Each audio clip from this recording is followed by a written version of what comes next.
ಆಮೇಲೆ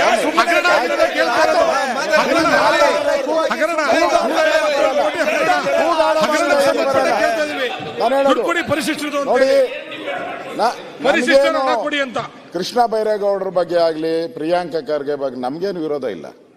ತಾವು ಅವ್ರ ಹೆಸರನ್ನ ಕೂಗಿದ್ರೆ ಅವ್ರು ಮಾತಾಡ್ತಾ ಇದ್ದಾರೆ. ನೀವು ಅವ್ರನ್ನ ಸ್ವಲ್ಪ ಕೂತ್ಕೊಳ್ಳಿ. ನಮ್ಮ ಮಂತ್ರಿಗಳು ಬಹಳ ಎಕ್ಸ್ಪರ್ಟ್ ಇದ್ದಾರೆ, ಜ್ಞಾನಿಗಳಿದ್ದಾರೆ. ಅವ್ರು ಮಾತಾಡ್ಕೊಡಿ ಅವಕಾಶ. ನಮ್ದೇನು ಅಭ್ಯಂತರ ಇಲ್ಲ. ನಮ್ಮ ರೈಟ್ಸ್ ಅನ್ನ ನಾವು ಚಲಾಯಿಸಿದಿರಿ. ಯಾರು ಮುಖ್ಯಮಂತ್ರಿಗಳು ರಿಪ್ಲೈ ಕೊಡ್ಬೋದು, ಯಾಕಂದ್ರೆ ಇಲಾಖೆ ಅವ್ರಿಗೆ ಸಂಬಂಧಪಟ್ಟಿದ್ದು. ಅವ್ರು ಸಮರ್ಥರಿದ್ದಾರೆ. ನಂಗೆ ಜ್ಞಾನೇಂದ್ರನ್ ಹೇಳಿದ್ದಾರೆ ನನಗೆ ಅವ್ರ ಬಗ್ಗೆ ಏನು ಒಳ್ಳೆ ಅಭಿಪ್ರಾಯ ಇದೆ ಅಂತ.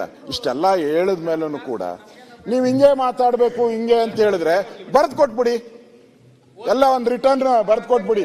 ನಾವೆಲ್ಲ ಹಂಗೆ ಮಾತಾಡ್ತೀರಿ. ಕೊನೆಗೆ ನಿಮ್ಗೆ ಎಲ್ಲ ಒಂದೇ ನಿಮಿಷ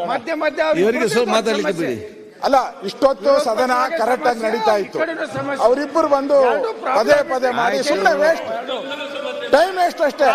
ಏನಾನ ರೆಕಾರ್ಡ್ ಹೋಯ್ತಾ, ಪತ್ರಿಕೆಗೆ ಹೋಯ್ತಾ, ಏನು ಇಲ್ಲ. ಸುಮ್ಮನೆ ಬಂದು ಗಲಾಟೆ ಮಾಡಿದ್ರು. ನಾಳೆಯಿಂದ ಸ್ವಲ್ಪ ಕಷಾಯದ ವ್ಯವಸ್ಥೆ ಹೊರಗಡೆ ಮಾಡೋದು ದಯವಿಟ್ಟು ಸ್ವಲ್ಪ ಕಷಾಯ ಬೇಕೆಲ್ಲ. ಈಗ ನಾನು ದಯವಿಟ್ಟು ಅವರು ರಿಪ್ಲೈ ಮಾಡುವಾಗ ತಾಳೆ ಒಂದೇ ಎತ್ತಾಳವರು ವಿರೋಧ ಪಕ್ಷ ನಾಯಕರ ನೀವು ಇಡೀ ಸದನ ಆ ಬಟನ್ ಅವ್ರ ಕಾಂಪಿಟೇಷನ್ ಸಾಲ್ವ್ ಮಾಡಪ್ಪ ನೀನು. ಆಮೇಲೆ ಸಾಲ್ವ್ ಮಾಡುವಂತೆ ಅಲ್ಲಿ ಕಾಂಪಿಟೇಷನ್. ಈಗ ಮುಖ್ಯಮಂತ್ರಿಗಳು ರಾಜೀನಾಮೆ ಕೊಡೋ ಪರಿಸ್ಥಿತಿ ಬರ್ತಿರ್ಲಿಲ್ಲ. ನಿಮ್ಮ ಸೆಂಟ್ರಲೈಸ್ ಬಟನ್ ಅವ್ರು ಇಟ್ಕೋಬೇಕಾಯ್ತು, ನೀವು ಇಟ್ಕೊಂಡಿರಿ.